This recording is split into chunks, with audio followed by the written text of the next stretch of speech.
basics of color displays, and I've got a little bit of a secret.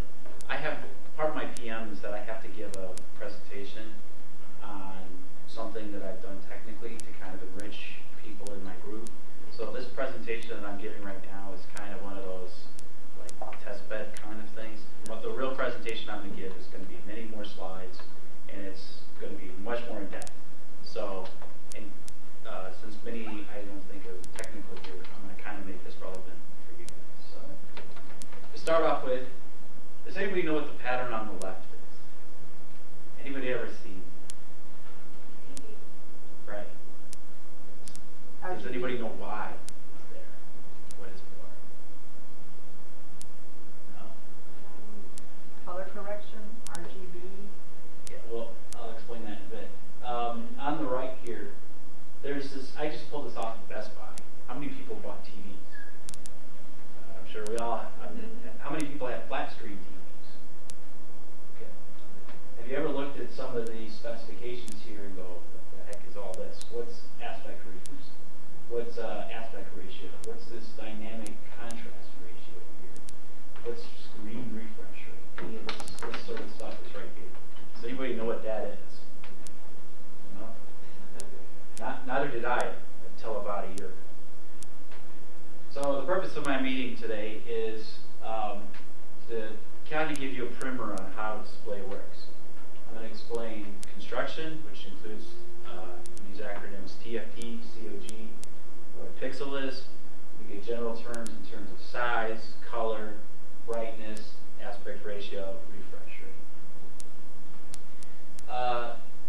TFT, there's about 3 different types of TV display technologies that you have out there. It is plasma, LED, and TFTs. TFTs are pretty much the most common. Plasmas are kind of going away, and LEDs is kind of the new thing that's kind of, you probably heard of the Aquos with 4 LEDs on it. That's a different technology, which I won't focus on. But I will focus on TFTs. TFT is a thin film transistor technology. And basically, each pixel has a transistor that allows it to, they turn it on and off to make it work. The good thing about this is that it's used in a wide variety of products, and it has a wide variety of drivers to it. So that's why it's so prevalent.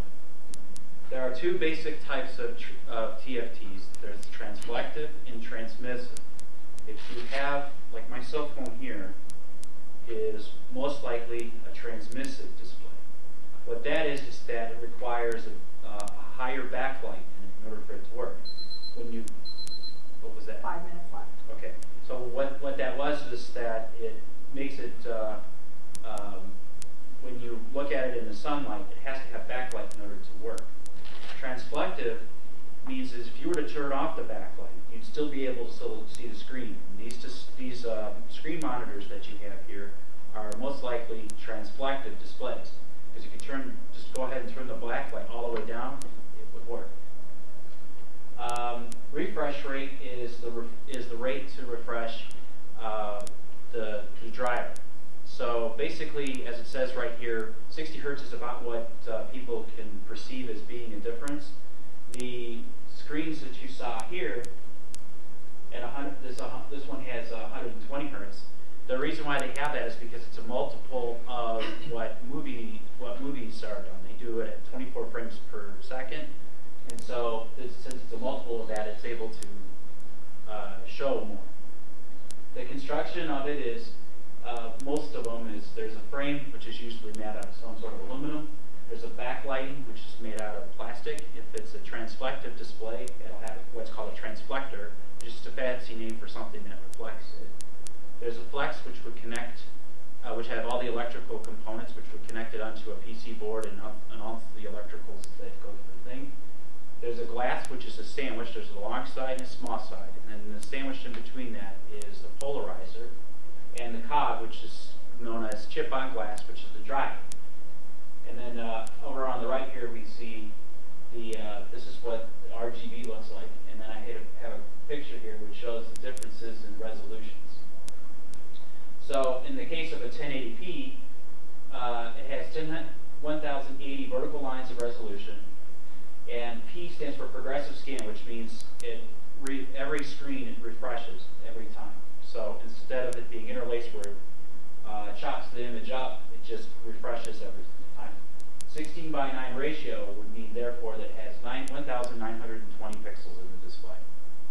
So and that would matter no matter what the size of the TV is. The diagonal means, if you've ever heard of 46 inch or whatever, that's the measurement of the diagonal of the display.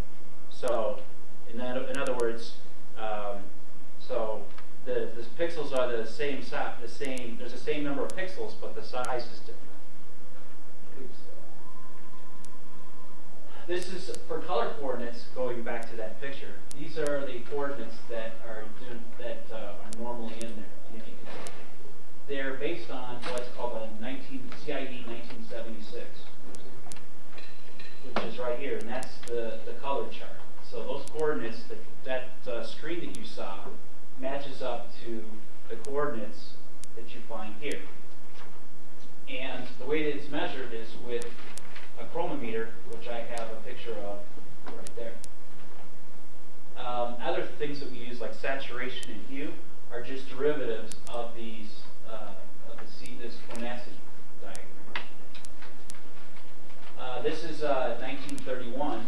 So what this fellow did, McAdams did back in 1931, is he defined the color space. And those ovals that you see are what he calls the just noticeable difference. So he had a bunch of people that he got together. I think they were all men. And he said, well, can you see, here's a green. Can you see a difference now? Can you see a difference now? Can you see a difference now? He was able to find a point when it was just noticeable that people could see the difference between green and green. And as you can see, here's reds and so on and so forth. So this corresponds to these type of charts.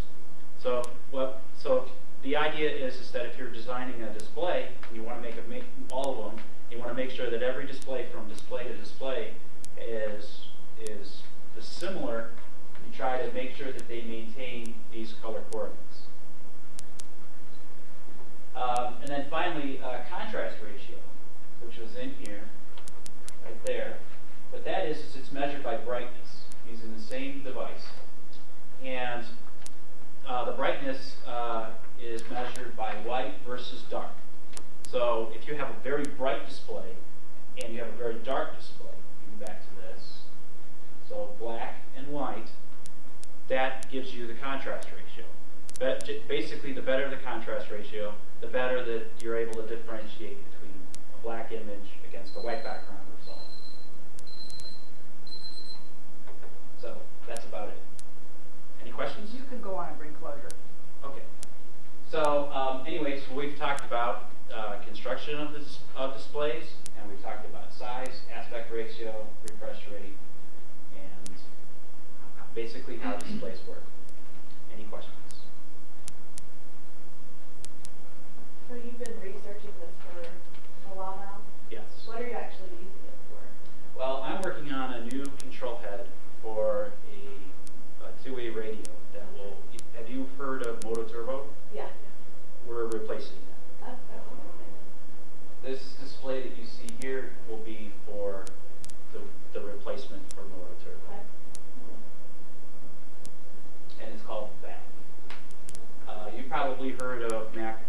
Have you? Anybody ever heard of Mackinac or APX 7000? I'm sorry. Is the display going to be similar to the APEX? It's going to be better. It's going to be better. Oh wow. Well, yes and no. It's going to be bigger than APX. Right. It's going to be color. It will not have the same resolution. Okay. But the color, see where it says Mac Portable? That's the color chromacity chart from that. This is Fred Barney. How many of you work on Tetra products? Next generation control head is that. So next generation uses saturation and hue. Saturation is again a derivative